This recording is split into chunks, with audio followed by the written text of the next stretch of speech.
Hoy nos ocupan varios temas. Un petrolero ruso llegó a Cuba y Estados Unidos no lo detuvo. ¿Error? ¿Estrategia? ¿O algo mucho más grande detrás? Vamos a averiguarlo. Expertos señalan que el combustible apenas alcanzaría para unos días.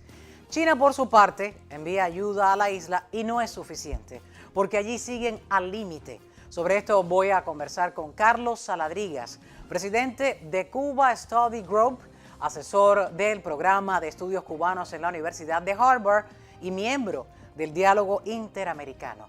Carlos Saladrigas además ha participado en anteriores conversaciones entre Estados Unidos y La Habana. A él le voy a preguntar, entre otras cosas, los verdaderos intereses de Estados Unidos dentro de Cuba. En otros temas, hoy voy a hablar sobre la adicción digital. Este es un fenómeno que cada vez más genera preocupación. Ya hay una demanda en curso contra dos grandes compañías y están siendo señalados por algo que millones usan todos los días y que podría estar diseñado para engancharte. Voy a averiguar de esto y un poquito más. Todo esto y más en solo minutos. No se vayan, quédense hasta el final, comparte y suscríbete a mi canal. Y si te interesan los temas del programa, dale like, porque a mí también me gusta. Vamos ya. Ni más ni menos con Yelenis Reina. Ni más de lo que ocurre, ni menos de lo que nos importa. Ni más ni menos que la verdad.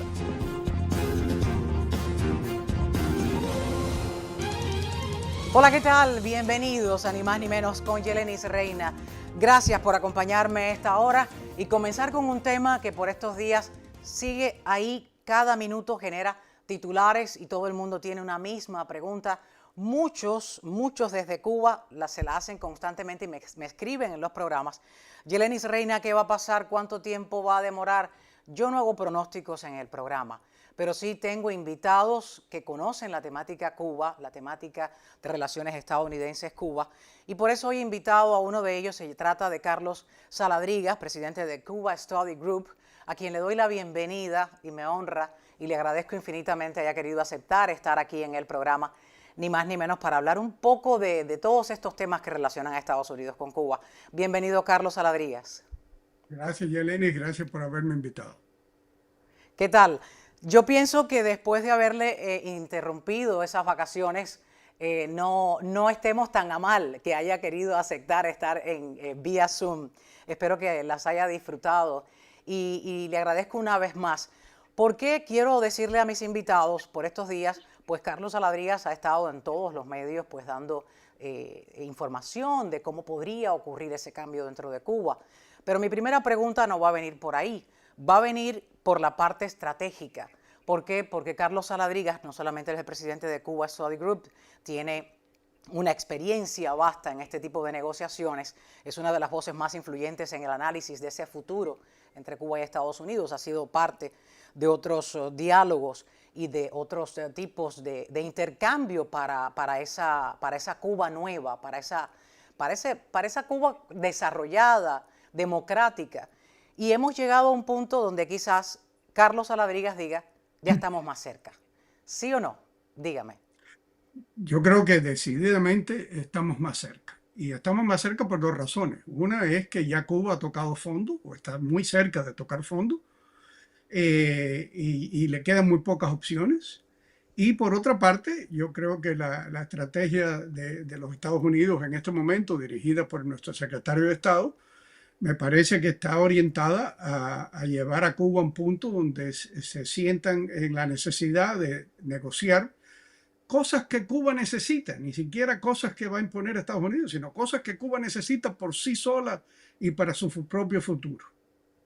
O sea que yo creo que sí estamos más cerca del momento. Sí, perdón. Sí. Y algo que está necesitando Cuba lo acaba de recibir, y es ese petrolero ruso que llega a Cuba, y quiero que me diga cómo lo traduce.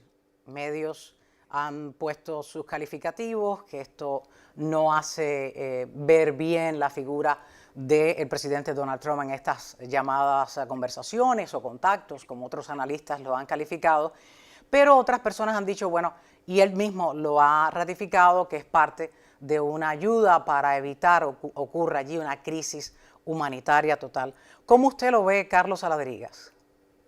Yo no lo veo como un cambio de estrategia por parte de los Estados Unidos. No se puede pensar en el bloqueo del petróleo como un bloqueo.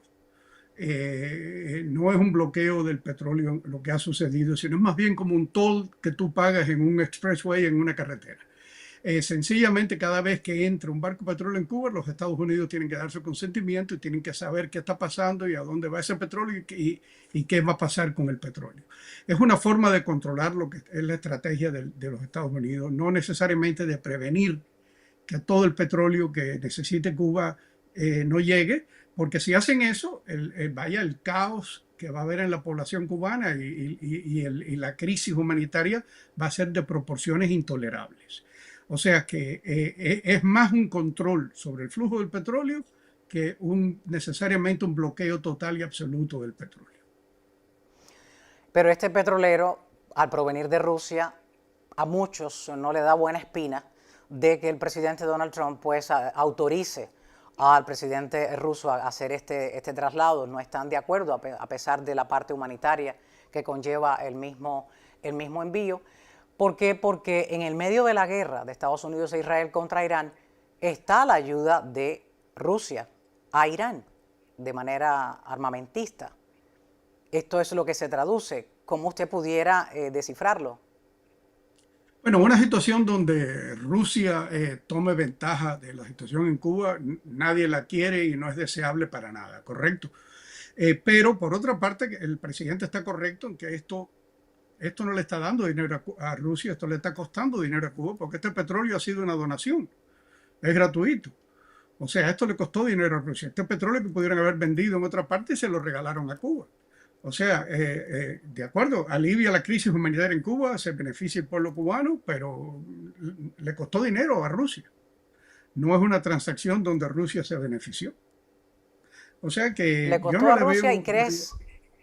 ¿Y crees que el régimen de La Habana, hay que esperar? Recién acaba de llegar este martes ese buque. ¿Y crees que es muy poco combustible, además de la cifra que se menciona de miles de barriles?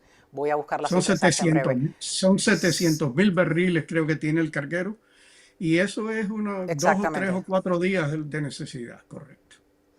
2 o 3 o 4 días si se pone en funcionamiento 24/7. Si seguimos viendo apagones... De acuerdo, y hay otro tema. Este es petróleo crudo que hay que refinarlo. Y las refinerías en Cuba también están sufriendo las averías y los problemas y la falta de mantenimiento que están sufriendo las plantas termoeléctricas. O sea que no sabemos con qué rapidez y con qué eficacia ellos van a poder tomar estos 700.000 barriles de crudo y convertirlos en diésel, en combustible para la electricidad y en gasolina. Eso queda por ver. Eso es lo que queda por ver. Son casi 20 y tantos días para procesar ese diésel y que entonces ponerlo en funcionamiento y hay que ver. Ahora mismo se ha anunciado otra ayuda por parte de China con toneladas de arroz para el pueblo de Cuba. Estas ayudas, y sonará muy fuerte para aquellas personas que me están viendo desde Cuba, ¿no le estaría dando más oxígeno a esa dictadura, Carlos Saladrigas? No, esta ayuda es necesaria. La crisis humanitaria en Cuba ya está en proporciones muy, pero muy serias. Yo lo escucho, yo no he ido a Cuba recientemente, pero lo escucho de muchas personas que están allá, con quien tenemos contacto, desde las propias iglesias. Lo que estamos escuchando es horrible. Es una situación detrimental, es una situación terrible que está pasando en nuestro pueblo y necesita esa ayuda. No se puede dejar de enviar. Si no la envía China, la tendremos que enviar de Estados Unidos. Y si no la envía Estados México, Unidos ya la hemos enviado. Y ya la hemos enviado, correcto. Por eso te digo, o sea que ya la hemos enviado. Tiene que llegar esa ayuda. El problema es cómo se distribuye y cómo llega. La iglesia, por ejemplo, que ha distribuido parte de la ayuda norteamericana, se encuentra en una situación donde no tiene capacidad logística de recibir esta ayuda en cantidades grandes y de distribuirla. O sea, hay un cuello de botella dentro de Cuba que la iglesia no tiene esa capacidad, no tiene el equipo, no tiene los camiones, no tiene el combustible, no tiene los almacenes, etcétera, etcétera. El único que tiene eso en este país es el gobierno. Y en este momento el gobierno tiene tanto descontrol interno que mucha de esta ayuda, los que viven de ese cuento, le sacan dinero, le sacan ayuda, la revenden, etcétera. O sea que, pero bueno, aún la revendida llega al pueblo, porque se la va a comer alguien. Entonces, de una forma o de otra, hay que ayudar a que el pueblo no se muera de hambre, si no, eso sería intolerable ante el mundo. Ver a nuestros hermanos en Cuba morirse de hambre, no podemos quedarnos con los brazos cruzados mientras eso sucede, ¿no? Morir de inanición. Muchas personas ya hemos visto aquí, hemos transmitido imágenes publicadas en redes sociales de familiares que han tenido que socorrer a un miembro de su familia en la calle, se ha desmayado, porque a esto se suma la crisis esa del petróleo, no hay transporte, no hay manera de llegar a los lugares si no es caminando, esas temperaturas tan altas con ese sol allí en Cuba, la falta de alimentos. Y todavía no ha llegado el verano, y todavía no ha llegado el verano. Y todavía no ha llegado el verano. Tengo unas declaraciones del secretario de Estado, Marco Rubio, que quisiera poner a continuación para continuar aquí en el programa, ahondando en estos temas que son tan puntuales de estos días. Carlos Saladrigas, le invito. Bueno, hay muchos informes que... Llévame a mi segunda pregunta. Está bien. Cualquier. No. Cualquier informe sobre Cuba que no obtuviste de miedo del presidente es un mentiroso. Está porque ellos son la única persona informando, ¿de acuerdo? ¿Todavía quieres un cambio de régimen o...? Solo les advierto, todos esos fuentes que les están vendiendo información sobre Cuba no saben nada, ¿no? ¿De acuerdo? No están en el asunto. Está bien. Se los prometo. No saben qué demonios está pasando. ¿Todavía quieres un cambio de régimen o estarías de acuerdo con un acuerdo económico? No. ¿Qué quieres decir con un acuerdo económico? Mira, la economía de Cuba necesita cambiar y su economía no puede cambiar a menos que su sistema de gobierno cambie. Es así de simple.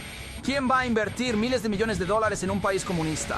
¿Quién va a invertir miles de millones de dólares en un país comunista dirigido por comunistas incompetentes, que es incluso peor que los comunistas? Lo único peor que un comunista es un comunista incompetente y por eso su sistema de gobierno tiene que cambiar, porque nunca podrán desarrollarse económicamente sin esos cambios. El cambio económico es importante, dar a la gente libertad económica y política es importante, pero van de la mano, van juntos. Mi opción es que hay un acuerdo para ti, hay un acuerdo donde para ti la familia Castro permanece en su lugar y eso es todo. No se trata de la familia Castro, se trata de un sistema de gobierno y un régimen que no funciona.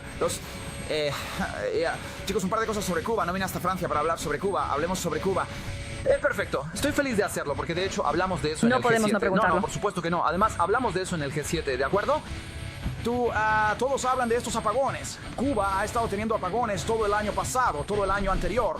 No hay un bloqueo naval rodeando a Cuba. La razón por la que Cuba no tiene petróleo y combustible es porque lo quieren gratis. Y la gente no regala petróleo y combustible gratis de manera regular, a menos que fuera la Unión Soviética subsidiándolos o Maduro subsidiándolos. Simplemente no lo hacen. Pueden recibir un envío aquí o allá de vez en cuando, pero no lo suficiente para sostener su país, ¿de acuerdo? Así que la razón por la que están teniendo apagones es porque tienen equipos de los años 1950 y 60 que nunca mantuvieron o actualizaron, ¿de acuerdo? Pero en última instancia, la razón por la que Cuba es un desastre es porque su sistema económico no funciona. Es un sistema sin sentido y el pueblo de Cuba está sufriendo por las decisiones, por la falta de voluntad de las personas que gobiernan ese país para hacer los cambios que deben hacerse para que puedan unirse al siglo XXI. Es triste que el único lugar, los cubanos solo pueden tener éxito si dejan el país. Eso es algo muy triste. ¿De acuerdo? Ves a los cubanos ir por todo el mundo y encontrar éxito, excepto en Cuba.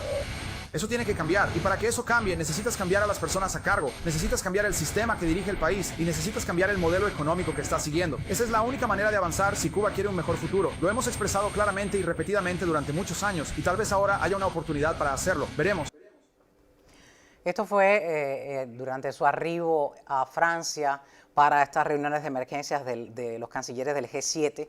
Y claro está, muchas personas pues allí, hasta en Francia, quieren saber qué está pasando en Cuba. Esto es una preocupación a nivel internacional. Lo que pasó en Venezuela ha creado un precedente. Y las personas están como contando los meses y están poniendo semanas de cuándo podría ocurrir con Cuba. El secretario de Estado mencionaba a Carlos Saladrigas sobre aquel que se intente o que se atreva a invertir en Cuba está loco con ese gobierno. Pero el gobierno de Cuba dio esa luz verde para esa apertura económica. ¿Crees que ocurra que hayan inversionistas Usted es un inversionista de mucha experiencia, ha sido miembro hasta de la Pepsi Company, tuvo una de las compañías más grandes así calificada aquí en Estados Unidos. ¿Cree que un inversionista correría ese riesgo, a mi modo de ver?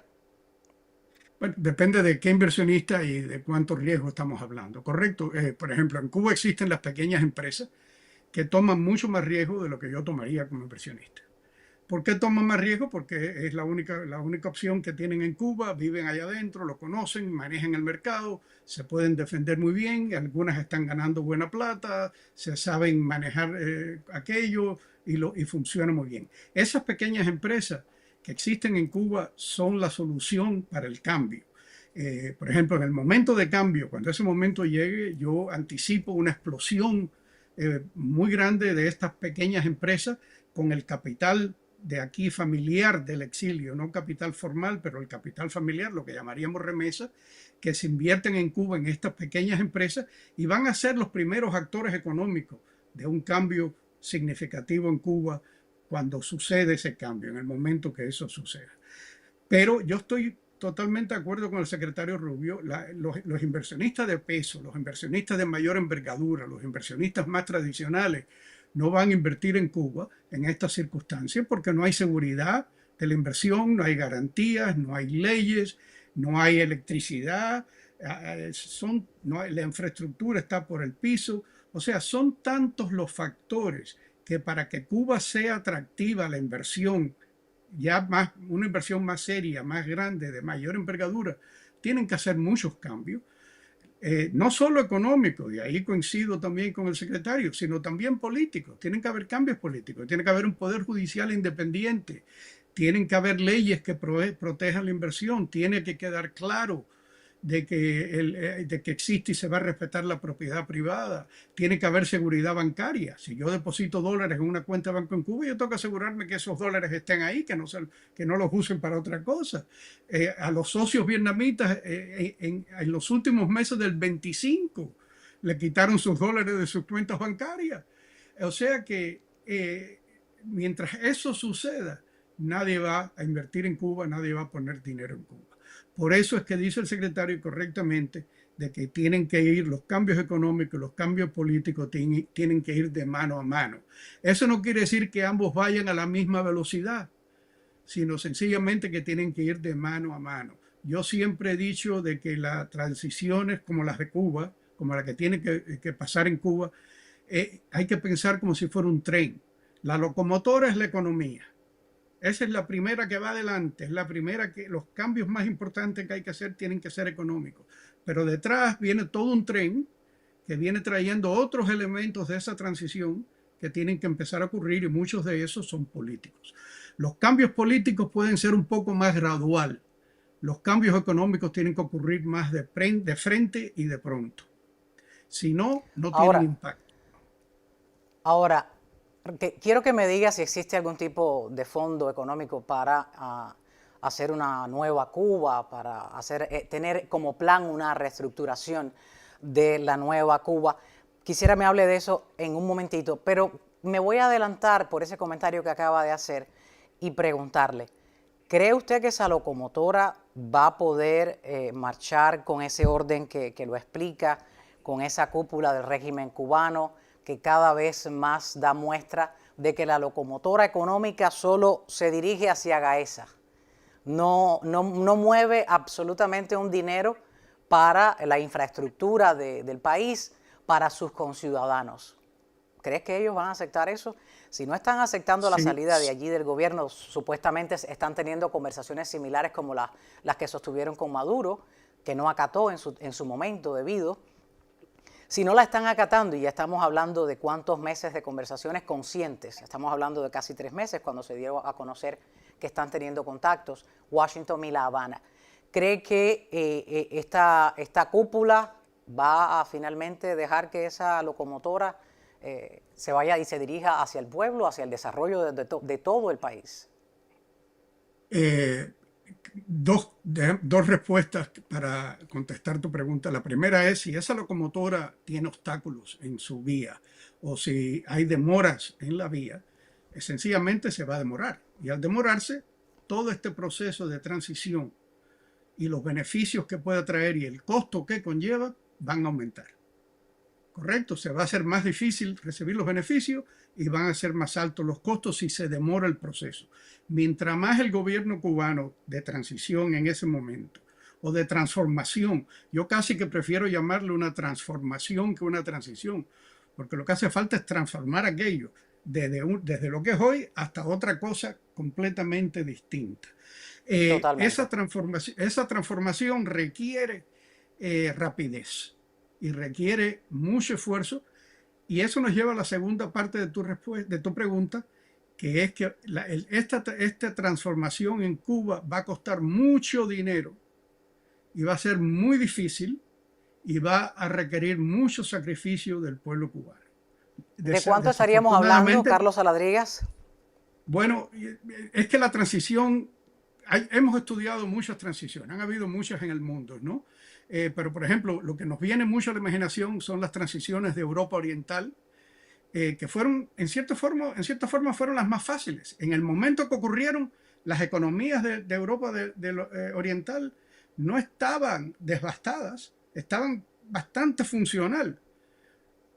O sea que la transición vino en un momento oportuno para ellos y tenían el respaldo de la Unión Europea detrás, que los ayudó a asimilarse a algo más grande y algo que le dio mucha ayuda, y fue muy fácil implementar las medidas macroeconómicas que Europa del Este necesitaba en aquel momento. En el caso de Cuba es distinto. Cuba está en una situación terrible. Cuba está con índices económicos inferiores a Haití. Tenemos que entender eso. Es una situación muy, muy, muy mala y no hay recursos ninguno. El Estado está en bancarrota. ¿Cómo va a levantarse el país? ¿Cómo se va a producir electricidad? La infraestructura está por el piso. O sea, estamos estimando que el costo de esos primeros 3 años de que llamaríamos estabilización, de estabilizar el país, tienen que ocurrir entre 5, 6, 7, 8 mil millones de dólares. ¿Y de dónde va a venir ese dinero? No de los inversionistas, porque los inversionistas no están a punto de invertir. Eso tiene que venir de las pequeñas empresas, de las remesas familiares de las pequeñas empresas, que van a ser los primeros actores económicos en Cuba en esa fase, y que a algunos les va a ir muy bien. Y tiene que venir de ayuda de Estado a Estado, ayuda de Estados Unidos a Cuba, o de la Unión Europea a Cuba, o de Latinoamérica a Cuba, y tenemos que buscar que se le pueda permitir a Cuba acceder a préstamos como del Fondo Monetario Internacional o del Banco de Fomento o otras instituciones internacionales que puedan ayudar a Cuba en este proceso transformativo, ¿no? Después de esos primeros 3 años, más o menos, viene una segunda fase, que ya es la fase de reconstrucción, donde hay que invertir masivamente en infraestructura. Pero ya ahí el mercado está abierto para que empiece a entrar la inversión extranjera. Ya se ha creado un clima acogedor a la inversión extranjera, y ya pueden venir inversión extranjera, inversión más formal de los Estados Unidos. No podemos olvidarnos nunca de que Cuba es un país muy pequeño. Cuba tiene una población ahora aproximadamente de 8,5 millones de personas, de los cuales casi un 35, sino un 40% o un 50% es bastante viejo ya, casi jubilado. Eso quiere decir que es una población poco atractiva. El Ciudad México solamente tiene 20 o 25 millones de habitantes. Ciudad México solito. O sea, si tú eres Pepsi-Cola, que hablaste ahorita, Coca-Cola, el mercado de Cuba no es importante. Aquí es un mercadito de 4 millones de habitantes que van a consumir tu producto. Miami-Dade es más grande que Cuba en este momento, económicamente hablando. O sea que lo que no podemos es caer en la trampa hay que estar optimistas, porque si no estamos optimistas ahora, ¿qué va a ser de nuestro pueblo? Cuba necesita de nuestro optimismo y de nuestro esfuerzo, igual que de todos los cubanos, de allá y de aquí. Pero lo que no podemos es caer en un falso optimismo de que esto va a ser fácil, porque no lo va a ser. No lo está haciendo fácil. La guerra de Irán pues está dilatando un poco más la atención hacia Cuba, que se tenía puesta una vez ocurrió lo del 3 de enero con Maduro y su esposa, pero está en camino, está en proceso, todavía quedan ahí 3 años activos de esta administración para dar muestra. Muchas personas hablan de meses, otros de semanas. No me gusta usar ese término con esa ciudadanía dolida, sufrida, que está atravesando una crisis, como bien mencionabas, y veíamos imágenes insostenibles ya casi. Y es difícil tratar estos temas y hablarles de optimismo y garantizarles fechas. El optimismo es válido. Ahora, retomo el comentario que le hice anterior a esa pregunta, y es si existen fondos, existen organizaciones que ya cuentan con algunos de estos fondos como para reformar, reestructurar, renovar esa Cuba totalmente destruida, o unos fondos que puedan ayudar también a empresarios que quieran invertir allí. Que yo sepa, no hay nada organizado todavía. Yo sí sé que hay fondos de lo que les dicen aquí de private equity, de inversión en negocios cubanos, de capitalizar negocios cubanos, que están presentados, por ejemplo, el Departamento del Tesoro, en espera de una respuesta. Que yo sepa, hay 2 o 3 de esos, pero en grande, como diríamos, un fondo de infraestructura, etcétera, que yo sepa, no lo hay. Pero sí hay mucho dinero en el mundo para cuestiones de infraestructura. Lo que pasa que los inversionistas de ese tipo de inversiones, que son inversiones multimillonarias, ¿correcto? Los inversionistas en fondos de infraestructura requieren estabilidad política, estabilidad económica y progreso económico. Hasta que Cuba tenga esas 3 cosas, no vamos a tener acceso a ese tipo de fondos.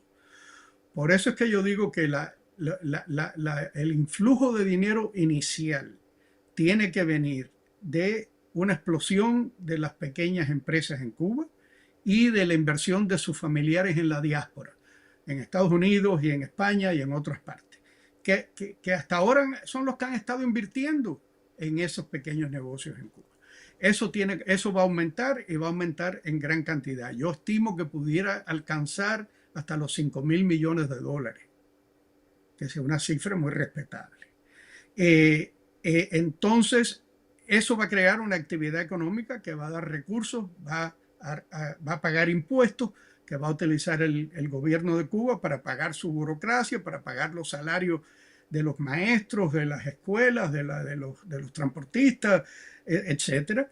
Y aparte de eso, tiene que haber ayuda extranjera. Sin esa ayuda extranjera, Cuba no va a poder levantar cabeza. Y por supuesto, asumiendo que Cuba acepte todos estos cambios y una secuencia de cambios conjuntos económicos y políticos, Estados Unidos tiene que buscar la forma de levantar sus sanciones.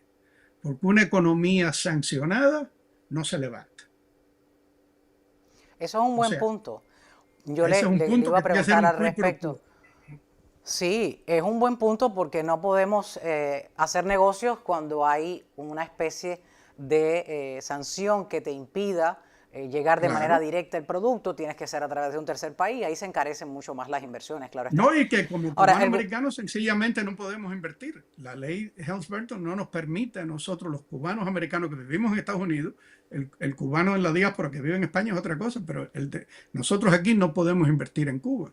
O sea que si se abre esta verdadera oportunidad de inversión, a quien estamos deteniendo es a nosotros los propios cubanos, que no podemos invertir. Otros sí pueden y nosotros no. Ese es un problema que hay que estar al tanto de ese. Hay que estar al tanto. Ahora mismo el gobierno de México está en conversaciones, y mencionabas las pequeñas empresas que sí están autorizadas, con varias empresas privadas interesadas en comprar combustible a Pemex. ¿Por qué? Porque el gobierno de Trump sí autoriza el envío de combustible a entidades privadas cubanas, que aquí hemos puesto pues la tabla con los nombres de todas estas compañías que fueron dadas a conocer recientemente. Todas tienen el apellido de los Castro, todas tienen una relación con Gaesa. Esto también hay que ver cómo se amplía un poco más y se pueda ver que las pequeñas empresas desde el exterior, desde un tercer país, sean también no codueñas, sino dueñas de esas inversiones a cargo de un porcentaje, en fin, como todos los negocios se hacen. Pero Teniendo la experiencia de las negociaciones, por así llamarle, que no fueron fructíferas, cuando la era Obama, usted tuvo conocimiento de ellas, ¿cómo las compara estas con aquellas? Sí, bueno, lo de aquella época fue muy fructífero. Yo creo que Obama despertó en Cuba una esperanza. Yo estuve allí en Cuba en ese momento y yo vi en el pueblo una esperanza que yo jamás había visto en Cuba. Yo recuerdo jóvenes que yo les hacía la pregunta, ven acá y por fin te vas a ir para la Yuma. No, ahora sí que yo no me voy. Ahora sí, ahora se va a poner buena la cosa aquí. Aquí ahora yo me quedo. Y mira el desencanto que tuvieron todos esos, que fue el resultado de ese éxodo masivo que tuvimos en el periodo post-Obama. Obama lo que le presentó un clima a Cuba, quizás su última oportunidad bonita y elegante de haber pactado una salida elegante para el problema cubano y haber logrado encaminar a la isla en un camino de progreso y de libertad. Esa oportunidad la pudieron hacer. Y la pudieron hacer con mayor gradualidad de la que hoy se presenta, porque hoy ya no hay espacio. Cuando la economía cubana en Cuba estaba funcionando bastante bien, había actividad económica, había buenos restaurantes en La Habana, había gente comprando, había movimiento en las calles, había esperanza. Hoy día no hay nada, las calles vacías, la gente camina por la calle, parecen zombies. O sea, hace falta, para que haya actividad económica, hace falta entusiasmo. Esa época la tuvo, esa época fue una gran oportunidad. ¿Quién la rechazó? Fue el mismo propio gobierno cubano. Por eso es que el secretario de Estado dijo incompetentes, porque fue una incompetencia del régimen no haber aprovechado aquella oportunidad que se le presentó de hacer los cambios elegantemente y suavemente que Cuba necesitaba. Perdieron la oportunidad como han perdido muchas otras. Fructíferas hasta que Obama y su comitiva subieron al avión y aterrizaron aquí en Estados Unidos. Y ahí mismo Raúl Castro, como todos ellos han hecho por 67 años, dijeron, todo eso que se dijo no se hace. Y eso es lo que muchos yo no creo que fue tanto Raúl Castro como fue su propio hermano. Ese mismo día en la tarde, la radio y la televisión cubana cambió de tono. Desde Bienvenido Obama hasta Obama esto es un caballo de Troya lo que nos quieren vender. Y Fidel con aquella famosa reflexión que se llama El hermano Obama. Una reflexión de Fidel en aquel momento fue el que le dio marcha atrás a todo eso. Bueno, lo siguen haciendo, Carlos Aladriga, lo estamos viendo en los noticieros de la televisión estatal. Sí están conversando con Cuba, Washington y Cuba, pero Díaz-Canel sale todo de barricada, un discurso de barricada diciendo aquí el imperialismo no entra y vamos y tenemos AKM para enfrentarlo. Y siguen con el mismo discurso y ahora mismo este buque petrolero que arribó este martes a Cuba, la prensa oficialista cubana se hizo eco y dijo, bueno, tuvieron que transar, por así decirlo, y no a la manera textual, tuvieron que transar con Rusia. Y a Rusia sí no lo pudieron bloquear.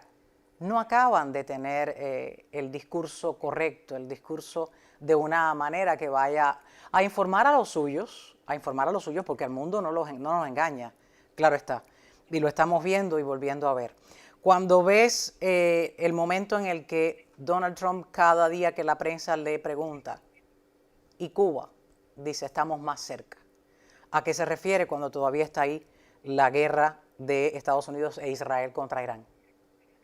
Bueno, hay un poquito de contradicción porque el mismo presidente dijo recientemente de que él se iba a enfocar en Cuba cuando terminara Irán. No sé si recuerdas eso hace unos días que lo dijo. O sea, no sé, son muchas cosas. Decididamente la prioridad es Irán, no es Cuba. ¿De acuerdo? Ahí tenemos todo que estar conscientes y ser muy realistas y estar de acuerdo. Irán es una cosa muy seria, una cosa que tiene un impacto muy grande y es complicadísimo. O sea que esa es lógica que esa sea la prioridad. Pero yo no creo que haya habido un cambio de estrategia. Lo que no sabemos cuál es la estrategia exactamente, porque no se ha dicho y no sabemos los detalles. Ahí yo creo que tenemos que... nosotros somos espectadores en este momento de este proceso, no somos actores.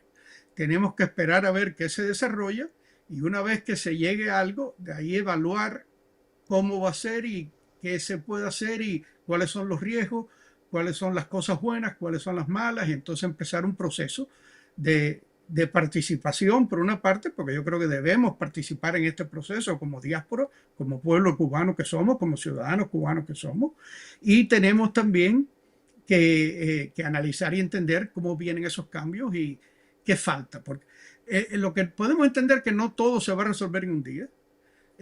Tenemos que entender que esto va a tardar tiempo. Reconstruir un país no es un proceso de una semana, ni siquiera de días, ni siquiera de meses. Es un proceso de años.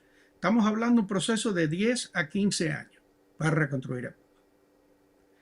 Es bastante. Yo no voy a estar vivo para ver ese final y muchos otros de aquí del exilio ¿Por tampoco. qué no? No, claro que no. Ya estamos ¿Por qué viejos para no? eso.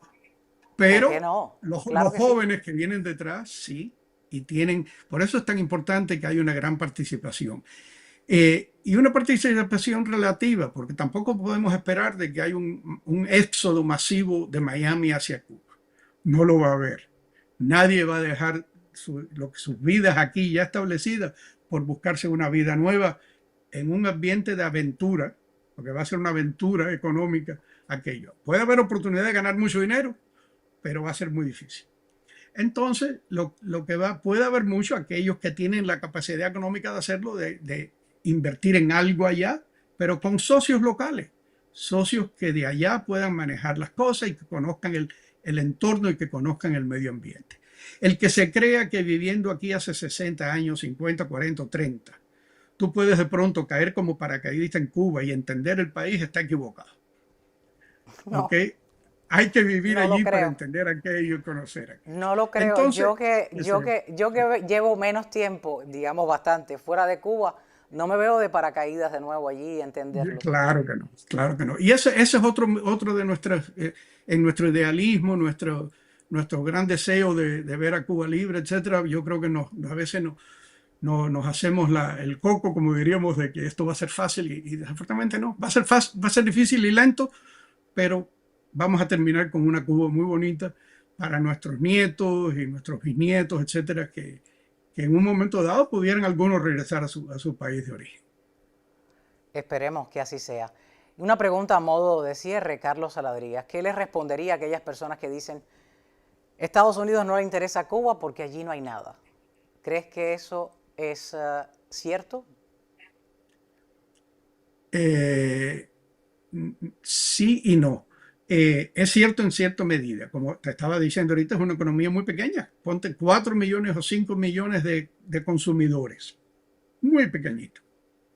Y sin poder adquisitivo. ¿Correcto? Además. Ahora, y no hay petróleo, como en Venezuela, que sale de la tierra y el dinero en Venezuela sale debajo de la tierra. En Cuba no. En Cuba hay que ganárselo, como diría aquel anuncio de Smith Barney, the old fashioned way. Hay que trabajarlo. A la manera antigua. Tiene que ser sudado. Entonces, Sí. va a requerir un trabajo extraordinario. Pero Cuba tiene mucho potencial si nos toca un líder con visión. La visión es lo que va a definir. Cuando Cuba se abra, lo importante, la próxima pregunta que nos tenemos que hacer es, bueno, ahora se abrió ya, ahora ¿hacia dónde va? ¿Va a ser un país más caribeño o va a ser un Singapur, un Israel, unos países del Báltico o una combinación de ellos, una Bermuda que tiene un per cápita income muy superior al de los Estados Unidos? ¿A dónde se va? ¿A dónde se va Cuba en este momento? Ahí es donde viene la gran visión de los líderes futuros cubanos, donde hace falta que tengan esa visión hacia dónde nos vamos.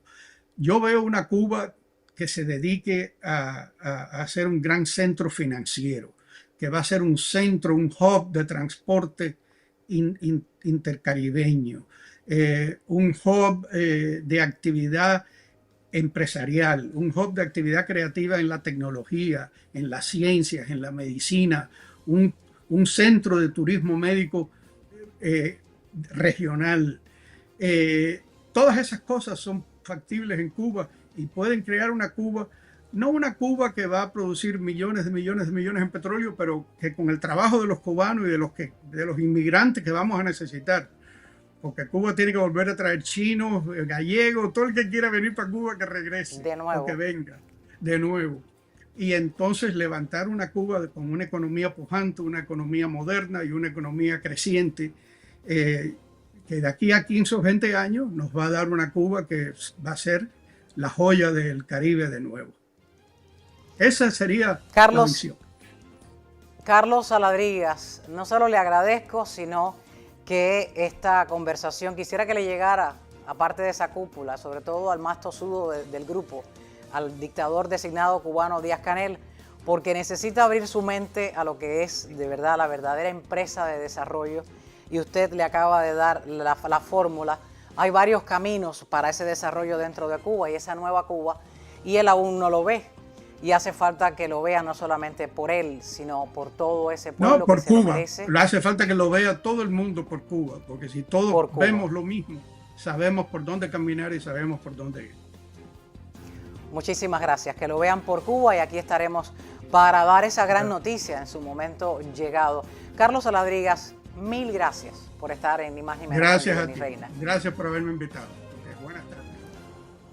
Muchísimas gracias también. Feliz día para usted.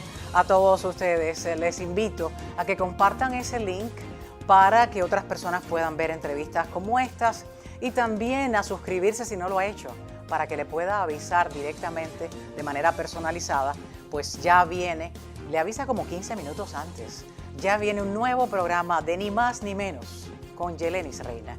Ni más de lo que ocurre, ni menos de lo que nos importa. Regreso con mucho más. No se vayan.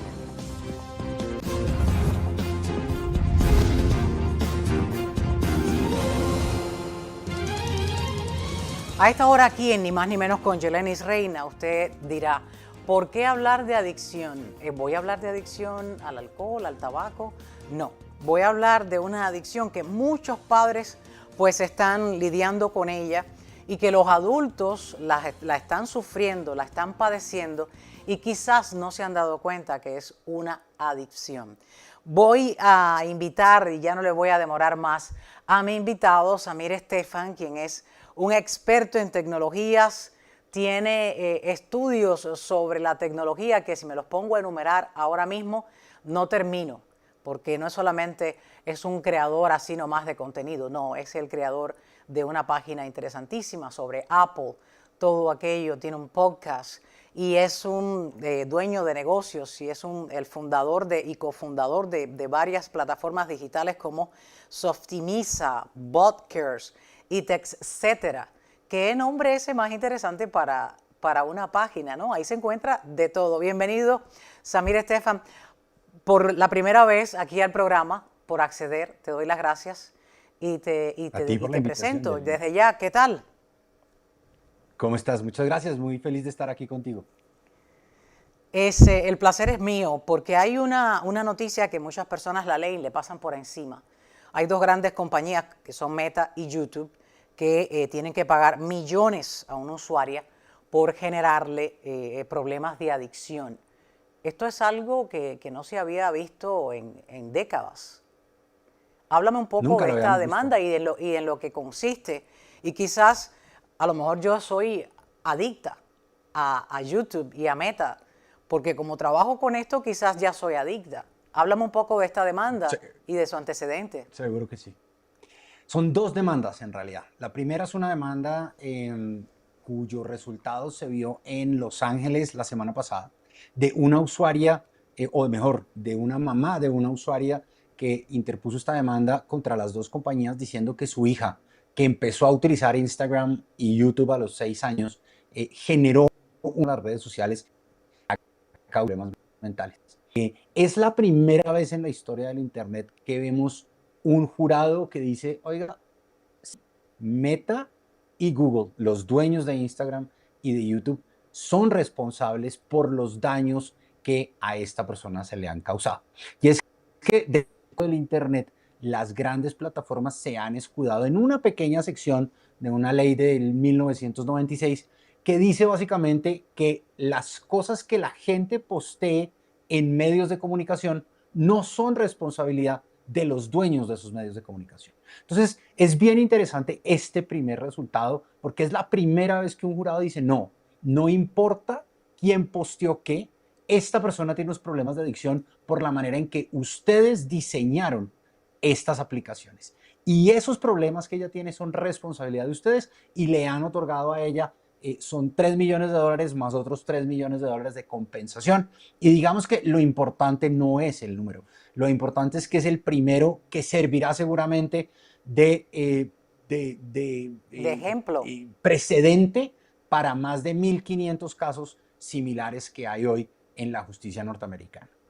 Ya hay más de 1.500 casos ahí esperando por un resultado, por un desenlace.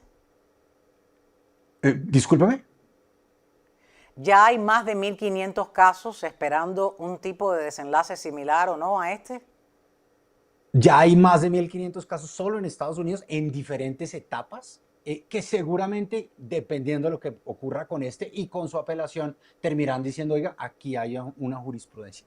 Pero lo más interesante es que este es solo uno de los dos casos. El otro caso fue un caso en Nuevo México, en donde el fiscal general logró demostrar que Meta ha generado un modelo muy similar, y lo compararon durante el juicio, a lo que hicieron las grandes tabacaleras en los 90 para crear productos que son adictivos y que ellos sabían que eran adictivos, pero no hicieron nada. Y en ese caso la compañía ha sido ordenada a pagar $375 millones al Estado. Seguramente, de nuevo, además de las apelaciones, veremos cómo otros estados se unen o comienzan a generar demandas similares.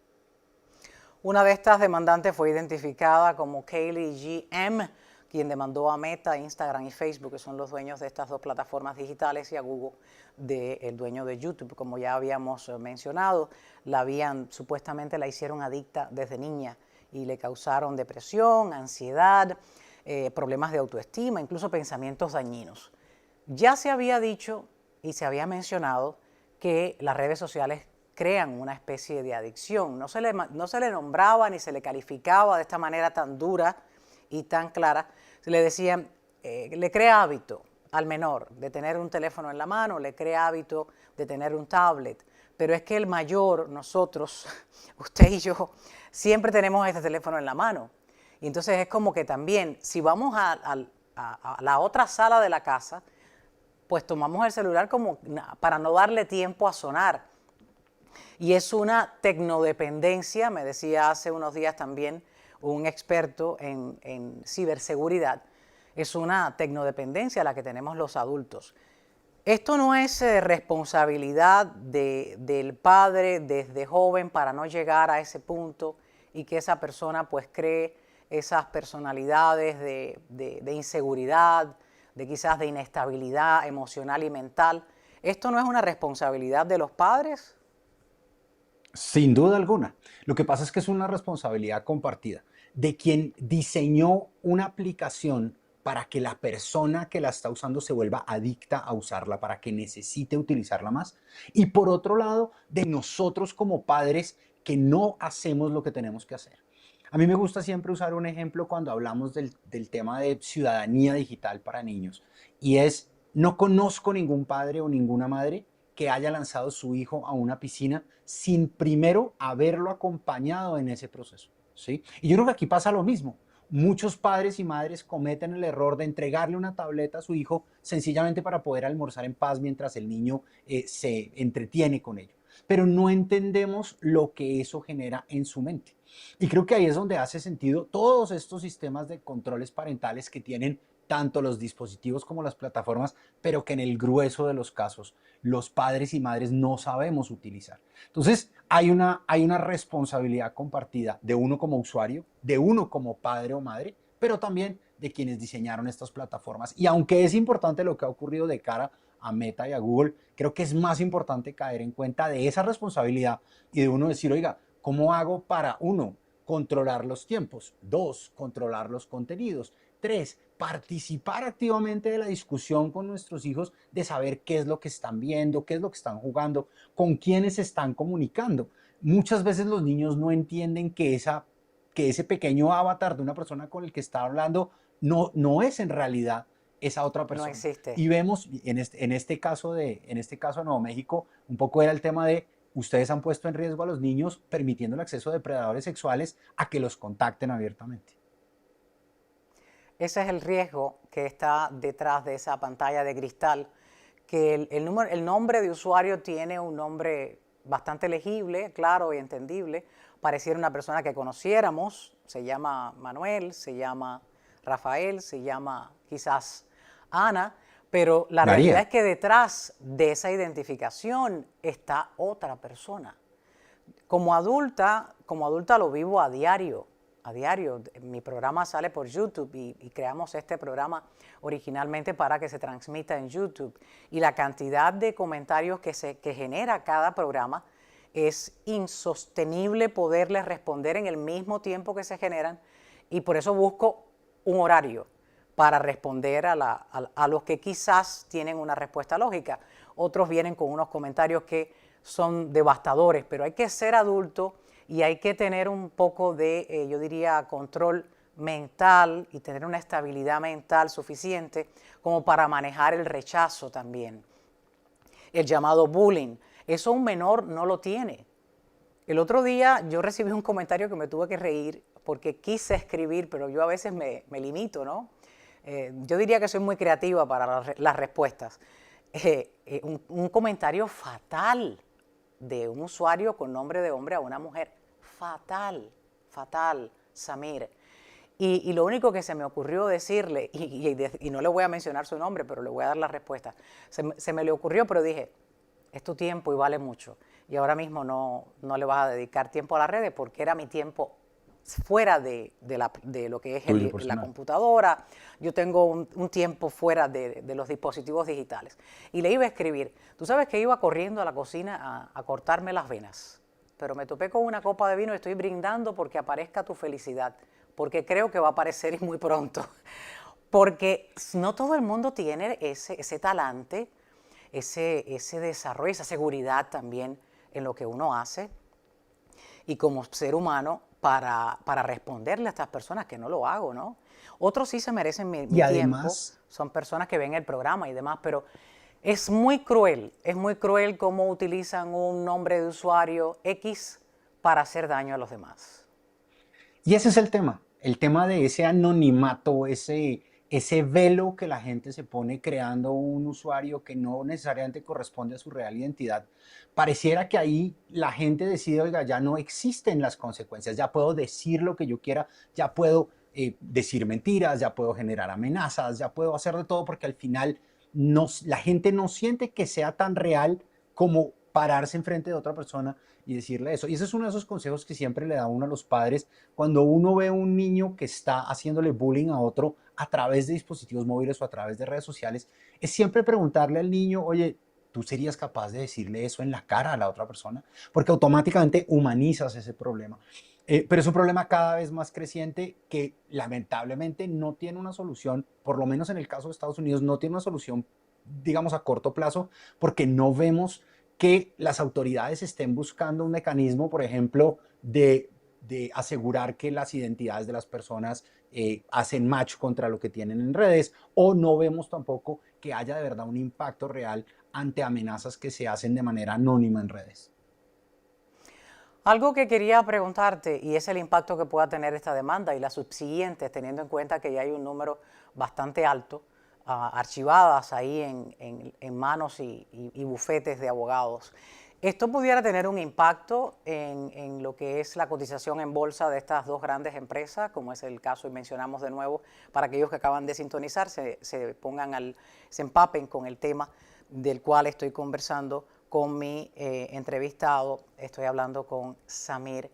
Y quiero que me digan realmente si les interesa o no el tema y puedan ver en el link de qué se trata el tema. Es una demanda que ha enfrentado Meta, y ya son dos demandas, me explica mi invitado, son dos demandas Meta que han enfrentado Meta y YouTube, por la cual tienen que pagar unos milloncitos de dólares, unos pocos, para lo que es el bolsillo de estas dos grandes compañías. ¿Esto podría tener un impacto para ellas en su cotización en bolsa?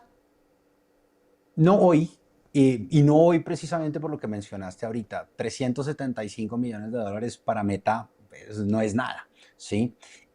Primero porque faltan los procesos de apelación, pero seguramente si en los procesos de apelación las compañías pierden y en ese momento lo que vemos es esa creación de una jurisprudencia sobre la cual veremos otros 1.500, 2.000 o 5.000 demandas, seguramente sí. Ahora, seguramente la solución no será solo dinero, la solución será la implementación de algunas funcionalidades adicionales en los que las compañías han venido trabajando desde hace más de 8 años, ¿sí? Ellos mismos sabían que esto venía, en el caso de Meta ellos sabían, los correos, digamos, que se mostraron en el juicio de Nueva México eran totalmente claros de, oiga, aquí hay un tema de adicción, aquí hay un tema de dopamina, aquí hay un tema de mantener a la gente enganchada. Entonces, poco a poco se han venido creando nuevas funcionalidades de controles parentales o de controles de accesibilidad para menores. Pero seguramente si vemos dentro de un par de años, cuando los procesos terminen de surtir todos los escalafones judiciales que terminan siendo juzgados negativamente, seguramente ahí vamos a ver no solo un impacto en el precio de la bolsa, sino un impacto en la manera en cómo se construyen y se manejan estas aplicaciones. Recientemente te mencionaba antes de la entrevista, Samir Estefan, de que hay otros mercados que no precisamente son redes sociales. Estábamos hablando de tiendas digitales y es el caso de Shein, que se escribe Shane en español. Está enfrentando críticas porque también las están acusando de tener un algoritmo compulsivo a la compra. ¿Pudiera verse también otro tipo de demanda similar en este tipo de mercado? Sin duda alguna, yo creo que lo que estamos viendo es un primer paso que seguramente ampliará a otros tipos de aplicaciones o de sitios web en donde sabemos que el funcionamiento es el mismo, es cómo hago para que esta persona dure más tiempo conectada, cómo hago para que esta persona compre más fácil, ¿sí? Uno de los grandes inventos de Amazon, por ejemplo, hacia comienzos del siglo, fue ese pequeño botón de Buy Now, en donde tú ya no tenías que poner ni tu tarjeta de crédito, ni tu dirección, ni nada. Y los 6 primeros meses después de que la compañía implementó ese botón, fue un crecimiento exponencial de los carritos que efectivamente se compraban, de las ventas que se hicieron. Entonces, desde hace 26 años, 27 años, lo que hemos visto es los sitios web tratando de jugar un juego de cómo mantenerte lo más concentrado posible en ese sitio o en esa aplicación y cómo acelerar tu posibilidad de consumir sus productos o servicios. Entonces, seguramente las redes sociales no van a ser el primero, el último, sino que van a ser el primero de muchos segmentos del Internet que terminarán siendo llevados a juicio. ¿Alguna recomendación para, no solo para los padres de los adolescentes que usan redes sociales, sino también para aquellos adultos, jóvenes ya adultos que se percaten cuando hay un problema, cuando deben de parar o cuando deben de dosificar ese uso y esa entrega a los dispositivos electrónicos? Yo creo que recomendaciones cuando uno está pensando en momentos de comprar o en momentos de interactuar con diferentes sitios web, pues siempre están, creo que hay 4 grandes, ¿no? El primero es entender con quién estás interactuando. El segundo es entender si lo que estás haciendo es estás comprando, necesitas comprar lo que estás comprando y seguramente a veces lo que vemos es, no, es que esto está en una promoción y esto está extremadamente económico, entonces lo voy a adquirir, pero después uno mira y dice, oiga, no, esta promoción en realidad inflaron los precios para decirme que generaron un descuento. Entonces, creo que lo más importante es, de nuevo, utilizar el modelo del Internet y de las aplicaciones como algo que nos agrega valor y no necesariamente como algo que nos vuelve una obligación, en que nos volvemos impulsivos para tener que estar con ellos. Y esa relación sana con lo digital, ahorita creo que lo mencionaste cuando decías que tú tienes tu espacio lejos de los medios digitales y de los dispositivos. Todos deberíamos tener esos espacios en donde sabemos que definitivamente no voy a dejar la tecnología entrar a ese espacio. Alarmas. La tecnología mía, la herramienta mía son las alarmas. Ahora se hace esto, sonó. Sonó otra alarma, se hace lo otro. No me entrego del todo en lo que son los dispositivos. Ahora, hablemos un poco del lanzamiento de Artemis II de la NASA. ¿Está entusiasmado? ¿Es uno de los fanáticos? Bueno, esta es una misión súper importante porque en realidad es la antesala a la posibilidad de volver a poner humanos en la Luna. La misión de Artemis II no va a pisar la Luna, pero sí va a llevar humanos más lejos de lo que han ido desde, creo yo, hace unos 40, 30 y pico de años. La idea es que mañana, en el horario de la tarde, si todo sale bien, veremos el despegue de este cohete que llevará a un grupo de astronautas alrededor de la Luna, ¿sí? Para hacer algunas tomas, para hacer algunas mediciones, pero luego al final, de nuevo, esta es la segunda de las misiones que llevarán posiblemente antes de finalizar la década, de nuevo astronautas norteamericanos al espacio, si es que no vemos algún otro país que se le adelante. Pero es interesante porque en medio de todo este caos creo que esta es una noticia positiva para quienes vemos cómo la humanidad puede avanzar. Por ahora la NASA ha dicho, el clima está bien, el cohete está bien, estamos listos. Samir Estefan, ¿crees que la China u otro país se adelante en tan pocas horas? No, en este lanzamiento no. Lo que vamos a ver es, Artemis va a ser importante de nuevo, vamos a ver este slingshot alrededor de la Luna, pero en realidad la pregunta es si otro país como China puede llegar antes a la Luna. Y por ahora la NASA lo que nos ha dicho es que vamos a ver esto no antes del 2030.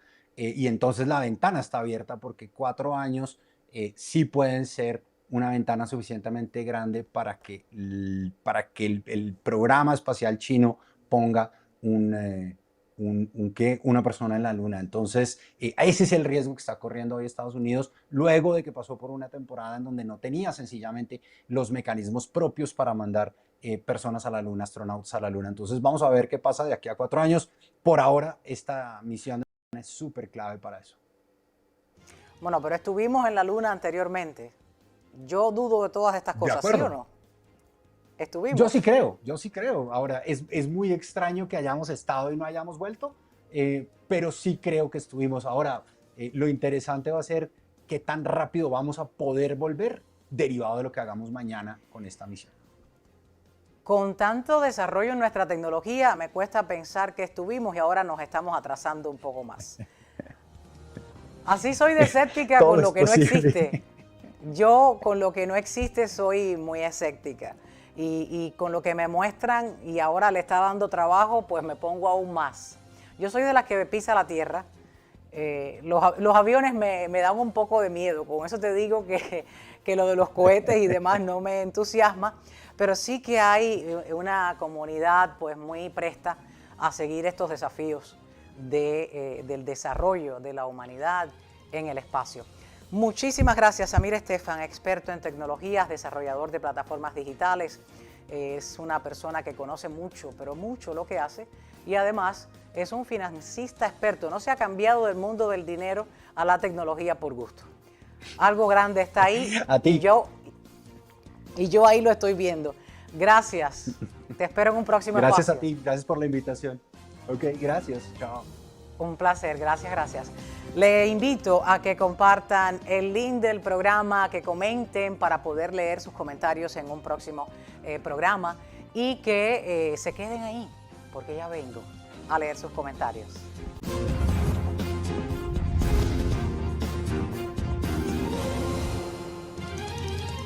Me despido a esta hora leyendo sus comentarios en un anterior programa.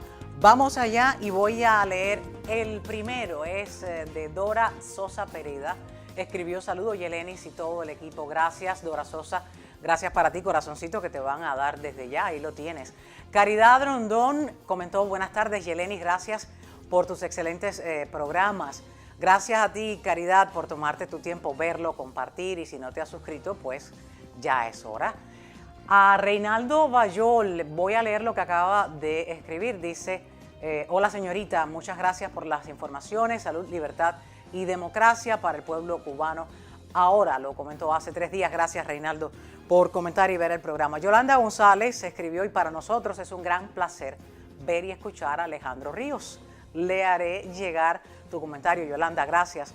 Teresa Cruz, bella obra. Se refiere a un corto de una artista audiovisual, cinematógrafa muy joven, a quien entrevisté, y pueden ver la entrevista completa ahí en el programa anterior. Dora Sosa volvió a comentar: gracias a mi querida sobrina Sofi por tu cortometraje hecho con tanto amor. De eso se trataba.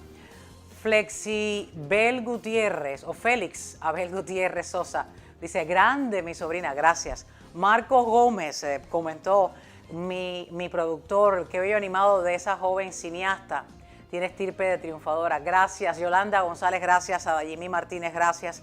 A Luis Fontova, gracias. Desde Los Ángeles siempre nos ve Luis Fontova y nos comenta.